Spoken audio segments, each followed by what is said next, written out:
네, 안녕하십니까. 유익한 정보 여러분과 나누는 시간, 이 시간 피부과 정보로 꾸며드리도록 하겠습니다. 오늘 이 시간 도움 말씀 주신 분, 항상 피부과 정보, 유익한 정보로 나눠주시고 있는 분, 오늘도 여러분과 함께 이야기 나누도록 하겠는데요. 메트로 피부과의 이현수 원장 자리 모셨습니다. 먼저 인사 나누겠습니다. 안녕하십니까. 안녕하십니까.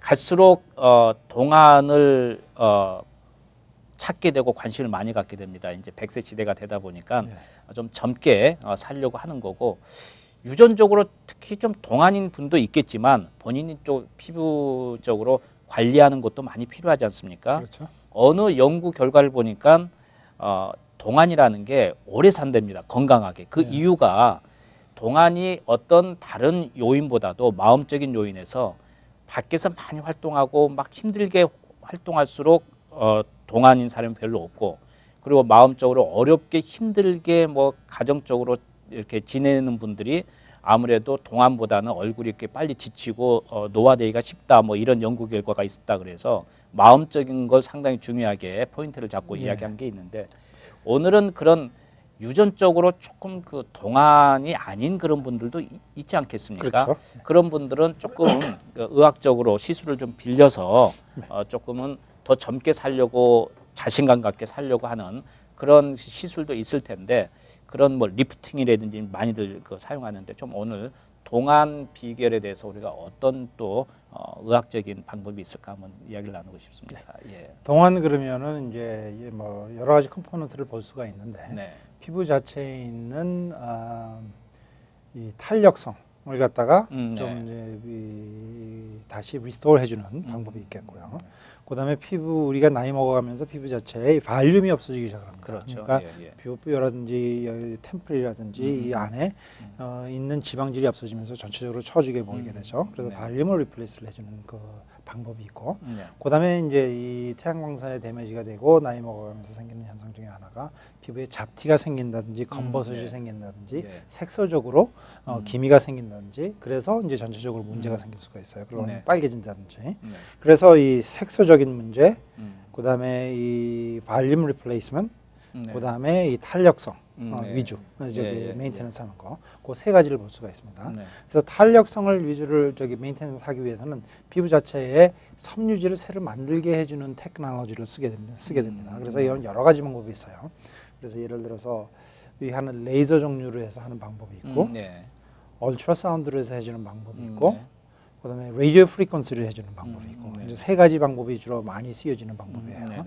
그래서 이거 함으로 인해서 이 예를 들어서 이 진피 자체에 열을 가한다든지 해서 이 가게 되면은 이 몸에서 새로운 섬유질을 만들게 된다. 일라스틴이나 콜라겐을 만들게 되면은 전체적으로 좀 타이트해지고.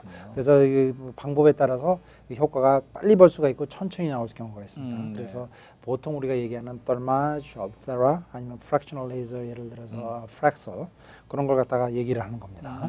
그래서 그런 레이저 계통으로 해서 탄력성 위주로 리스토어를 해줄 수가 있겠죠. 두 번째로는 이제 발륨 리플레이스먼트. 그러니까 우리가 나이 먹어가면서 좀 꺼진다든지 이 안에 처진다, 팔자주름이 생긴다든지, 그렇죠. 아니면 이마에 마리오넬 라인 쪽에 주름이 생긴다든지 그럴 경우가 있겠죠. 그래서 이걸 리플레이스하기 위해서는 그 발륨 자체를 해줘야 되는데, 이것 역시 뭐 그것 때문에 살을 갖다가 또 찌게 할 수는 없지 않습니까? 그렇죠. 그래서 그걸 갖다가 이제 밖에서 다른 물질을 부터 집어넣게 되는데, 여기서 이제 잘못하게 되면 문제가 상당히 많이 생길 수가 있어요. 그래서 저희들이 가장 많이 이제 보는 것이 이 할 때 예를 들어서 제대로 하는 사람들이 아니라 뭐 FDA 어프로벌 되지 않는 물질을 집어넣어서 문제가 생기는 경우가 많기 때문에 그걸 조심해서 만약에 뭘 갖다 발륨 리플레이스먼트를 하기 위해서 콜라겐을 넣는다든지 하실 경우에는 꼭 이 라이센스가 있는 의사분들한테 가셔서 하셔야 되겠습니다. 그리고 또 많이 해보신 분들한테 가서 하시는 게 좋겠어요. 근데 이게 집어넣는 경우에는 이제 저희들이 보통 이제 세 가지 물질을 이제 많이 씁니다.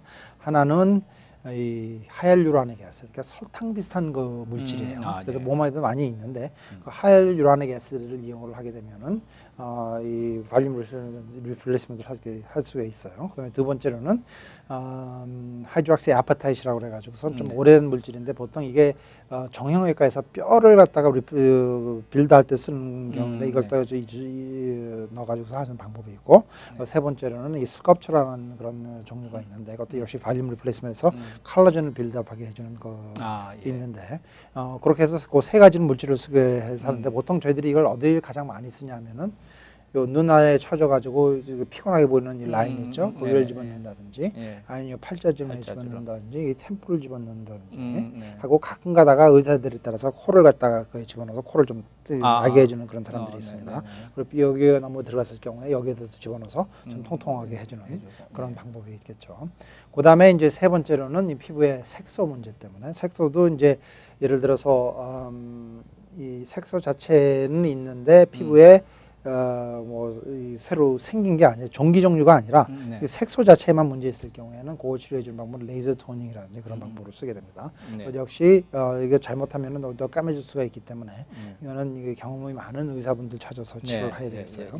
그리고 잡티 종류라든지 아니면은 검버섯 계통을 갖다가 치료를 하는 경우에는 저희들이 이걸 제거를 해주는데 가끔 가다가 이 검버섯이라고 생각하고 제거를 하는 것들이 피부암일 경우가 있습니다. 그렇기 때문에 역시 이것도 치료를 하시려면은 피부를 잘 아는 피부암 계통을 잘 아는 그런 의사분들을 찾아서 해주셔야 되겠습니다. 그래서 그렇게 여러 가지 방법을 쓰게 되면은 피부 자체에 생각보다는 많이 전체적으로 더 젊게 보이게 할 수 있는 그런 방법이겠습니다. 특히 조금 전에 이제 색소를 좀 제거한다든지 그다음에 이물질을 집어오고 한다든지 피부과 쪽에서는 항상 이걸 할 때 미리 피부 자체에 대해서 문제가 있는지 없는지 조사를 먼저 한다고 이제 이야기를 하지 않습니까? 그렇죠. 그래서 그 사람에 맞게끔 이상이 있는지 없는지를 조사하고 나서 모든 시술을 해야 되는데 이제 일반 피부과 아닌 곳에서는 그걸 안 하기 때문에 문제가 없으면 다행인데 그렇죠. 문제가 생기게 되면 큰 또 상황으로 만들어지고 이건 자기 얼굴 그냥 24시간 내놓고 있는 얼굴인데 한번 문제가 생기면 참 그때는 문제가 예를 들어서 한 3, 4년 전에 한국 사회에도 이런 일이 있었습니다. 플러싱이라든지 뉴저지에서도 야매로 그렇죠. 이거 얘기를 한다 그러죠. 피부에 발륨 리플렉션에서 주사를 맞았어요. 그 안에 박테리아가 들어가 있었습니다. 이 에이티피컬 박테리아라고 그래서 그것 때문에 고름이 생겼다가 피부에 크게 헐어가지고 피부가 떨어져 나갔어요. 크게 상처가 남았다가 그걸 치료를 하는데 1년 반을 항생제를 복용해가면서 치료를 한 적이 있습니다. 그런 사람들이 서너 분이 한꺼번에 나온 적이 있어요. 갑자기 한 3개월 안에 그런 경우가 있었습니다. 그러니까 이거는 물론 아무 의사도 아닌 사람한테 가서 누구 어느 아는 사람 집에 가서 주사를 맞은 경우예요. 그런 경우가 많습니다. 아주 이건 위험한 일이죠. 그래서 좀 조심하셔야 되겠고 그다음에 점이라고 생각을 해서 한 번을 치료를 받은 적이 있어요. 그것도 피부과 의사가 아니라 이런 미장원 같은 데서 그렇게 생각하고 점이라고 생각해서 한 20년 낫던 분이 있어요. 근데 저한테 와서 딱 보니까 점이 아닌 것 같아요. 조직 검사를 했더니 피부암이었습니다. 피부암 20년 전에 제거했으면 그냥 조그만 상처 남을 걸 20년을 제거를 안 했기 때문에 이 피부암이 결국은 뼈 안에까지 들어갔어요. 그래서 전체적으로 수술을 하신 분들이 있어요. 그렇기 때문에 이런 걸 갖다가 생각을 하시면 아주 조심해서 치료를 하실 때 조심해서 하시는 게 좋겠습니다. 특히 얼굴은 우리가 24시간 이렇게 보여주는 거기 때문에 얼굴뿐만 아니라 몸 전체적으로 생각을 하셔야 되겠죠. 그리고 아까 조금 전에 그 말씀 중에 마지막으로 이물질을 집어열 때 이게 기간이 있을 거 아닙니까? 그래서 어느 정도 보통 기간이 되나요? 예를 들어 콜라겐이라든지 하이알루론이라는 걸 집어넣을 때 될 수 있으면 영구적인 건 안 쓰시는 게 좋습니다.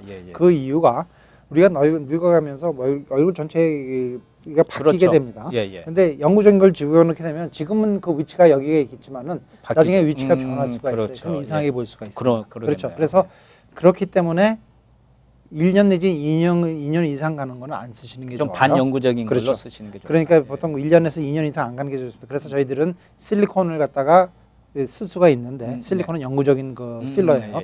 저희 쓰지 않는 이유가 그래서 그렇습니다. 그렇군요. 그렇죠. 어쨌든 또 나이가 들어가면서 또 바뀔 텐데 전체 이 지형이 바뀌듯이.